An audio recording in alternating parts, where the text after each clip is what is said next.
Well, the twisting, the easing, and zero interest rate policy, it all continues, but some are warning that additional stimulus measures could lead to harmful inflation. Representative Ron Paul has been among the most vocal critics of Chairman Bernanke, making "End the Fed" a rallying cry of his 2012 presidential bid. He joins us right now from Capitol Hill with his reaction to today's Fed action. Representative Ron Paul, welcome back to Street Smart. Great to have you here. Thank you. So, Representative, with you.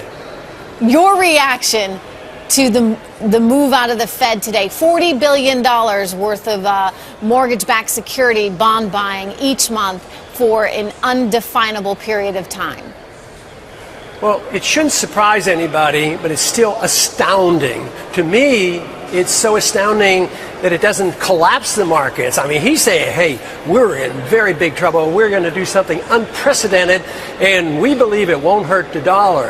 And yet the stocks say, hey, we love this stuff. But the dollar didn't do so well today, and the real value of a dollar is measured against gold, and gold skyrocketed from its very low to its highest. It was like a $60 shift. So it means that we're weakening the dollar. We're trying to liquidate our debt through inflation, and the consequence of what the Fed is doing is a lot more than just the CPI. It's all has to do with malinvestment and people doing the wrong things at the wrong time. And believe me, there's plenty of that. And the one thing that Bernanke has not achieved that frustrates him, I can tell, is he gets no economic growth. He doesn't do anything with the unemployment numbers.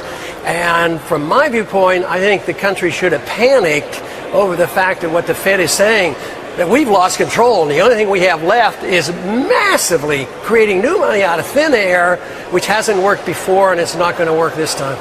Is there an unintended consequence here, a danger perhaps that, you know, as you point out, that one, they're basically saying things are pretty bad, so bad that we're just going to continue this bond buying program indefinitely. We're going to keep interest rates low through 2015. Is there an unintended consequence in that they may be causing some people to say, well, all right, I don't need to go out and invest now. I don't need to buy a new house now. I don't need to invest in a new infrastructure plant or hiring new employees because I've got this money that's going to be so cheap through 2015. Yeah. Well, I think the biggest unintended consequences, what we need is a restoration of confidence. And if the Fed is expressing lack of confidence and they don't know what to do, I would say that doesn't do anything to restore confidence. And like you say, people might restrain from doing anything. Interest rates are low. I don't have to buy my house this year.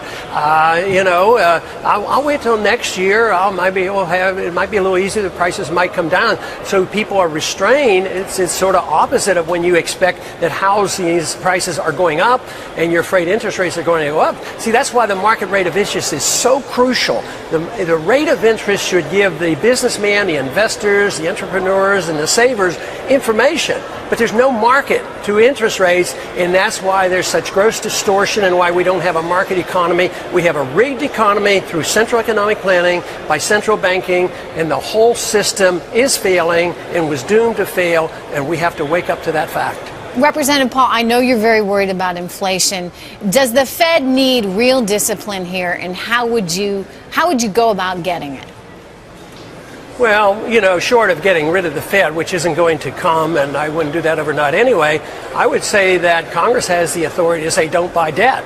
Don't buy any debt.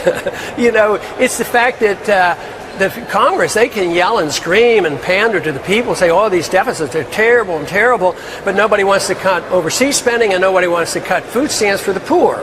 So they say, but we can't do it without the Fed. The Fed has to buy this debt.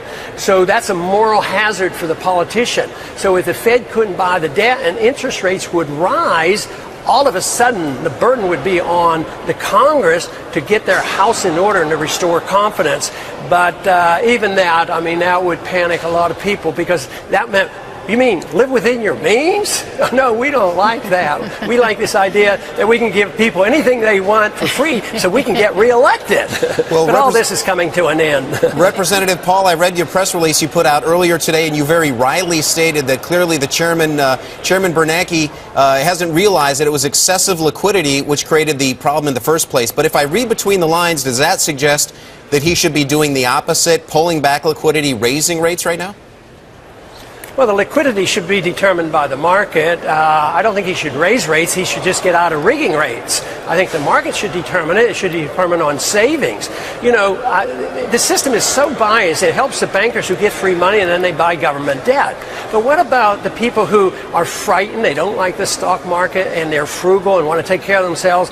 And what do they get? 1% on a CD? That's unfair. And it's bad economics. So you want to let the market determine interest rates and let us sort it out. And people get so nervous because we've lived so long with a Keynesian economic model of fixing interest rates and intervening in the marketplace. The market still works. We allow the market to work in so many other areas. Commodities basically are determined by markets. But when it comes to the price of money, people think it's inconceivable that you could allow the market to determine interest rates. That is what is so important. Okay, we have 10 seconds left. Would Mitt Romney, if he were president, would he do the right thing, in your opinion, when it comes to the Fed? Well, so far I haven't heard that he would, but he has changed his mind before. So if he gets to be president, we'll keep our fingers crossed. All right. Representative Paul, thank you very much. Good to have you back on Street Smart. You're welcome.